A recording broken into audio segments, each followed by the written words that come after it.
ভয়াবহ মানবিক সংকট তৈরি হয়েছে গাজায় চলমান যুদ্ধের কারণে। এর ফলে ক্রমেই আন্তর্জাতিকভাবে এক ঘরে হয়ে পড়ছে ইসরায়েল।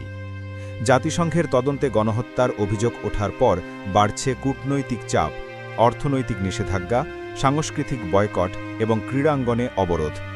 ইউরোপীয় ইউনিয়ন, যারা ইসরায়েলের অন্যতম বড় বাণিজ্যিক অংশীদার, মুক্ত বাণিজ্য চুক্তি আংশিক স্থগিতের প্রস্তাব দিয়েছে।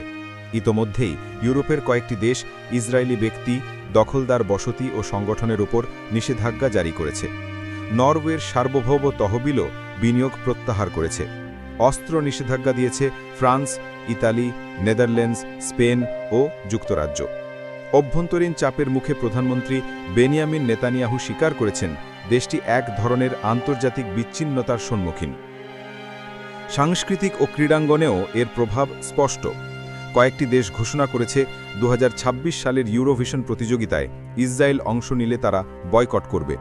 বেলজিয়ামে একটি কনসার্ট বাতিল করা হয়েছে শুধুমাত্র ইসরায়েলি কন্ডাক্টরের অংশগ্রহণের কারণে। হলিউডের হাজারো শিল্পী ইসরায়েলি প্রতিষ্ঠানের সঙ্গে কাজ না করার সিদ্ধান্ত জানিয়েছেন। স্পেনে দাবা টুর্নামেন্টে ইসরায়েলি পতাকা নিষিদ্ধ হওয়ায় প্রতিবাদস্বরূপ দল সরে দাঁড়িয়েছে।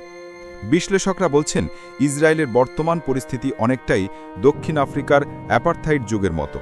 তখনও সঙ্গীত, ক্রীড়া ও বাণিজ্যে বয়কটের মধ্য দিয়ে দেশটিকে একঘরে করে ফেলা হয়েছিল। এখন ইসরায়েলও সেই একই বাস্তবতার মুখোমুখি। আন্তর্জাতিক অপরাধ আদালত নেতানিয়াহুর বিরুদ্ধে গ্রেফতারি পরোয়ানা জারি করেছে, ফলে তার বিদেশ সফরে বড় বাধা তৈরি হয়েছে। সম্প্রতি জাতিসংঘ অধিবেশনে যোগ দিতে নিউ ইয়র্ক যাওয়ার পথে ফ্রান্স ও স্পেনের আকাশপথ এড়িয়ে যেতে হয়েছে তাকে। যদিও যুক্তরাষ্ট্র এখনও প্রকাশ্যে ইসরায়েলের পাশে আছে এবং সম্পর্ক অটুট রাখার আশ্বাস দিয়েছে, তবে আন্তর্জাতিক বিশেষজ্ঞদের মতে বড় ধরনের রাজনৈতিক পরিবর্তন না এলে এই আন্তর্জাতিক একঘরে অবস্থা দীর্ঘস্থায়ী হতে পারে। সাবস্ক্রাইব ও ফলো করুন বিশ্বের সমস্ত গুরুত্বপূর্ণ খবর সবার আগে পাওয়ার জন্যে। ধন্যবাদ।